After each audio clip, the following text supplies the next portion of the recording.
it is the biggest transition of your life.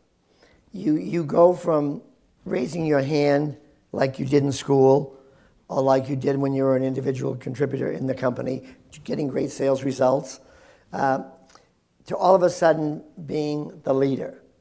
And that day is where most people make their biggest mistake.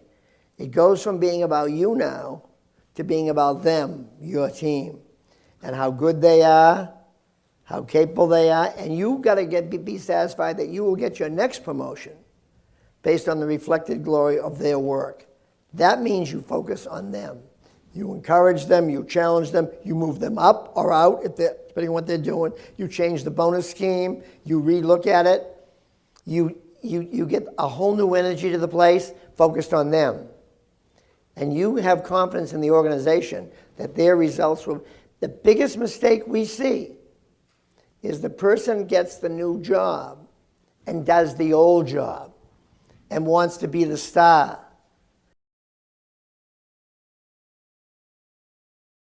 Leaders are so often so concerned about their status or their position in an organization, they actually forget their real job.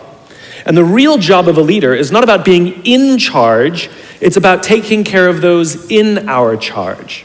And I don't think people realize this, and I don't think people train for this. When we're junior, our only responsibility is to be good at our jobs. That's all we really have to do.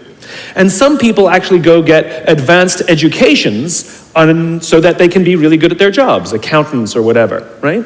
And you show up and you work hard, and the company will give us tons and tons of training how to do our jobs. They'll show us how to use the software. They'll send us away for a few days to get trained in whatever it is that we're doing for the company. And then they expect us to go be good at our jobs. And that's what we do. We work very hard. And if you're good at your job, they'll promote you. And at some point, you'll get promoted to a position where we're now responsible for the people who do the job we used to do, but nobody shows us how to do that. And that's why we get managers and not leaders. Because the reason our managers are micromanaging us is because they actually do know how to do the job better than us. That's what got them promoted. Really what we have to do is go through a transition. Some people make it quickly, some people make it slowly, and unfortunately some people will never make that transition at all. Which is we have to go through this transition of being responsible for the job and then turning into somebody who's now responsible for the people who are responsible for the job.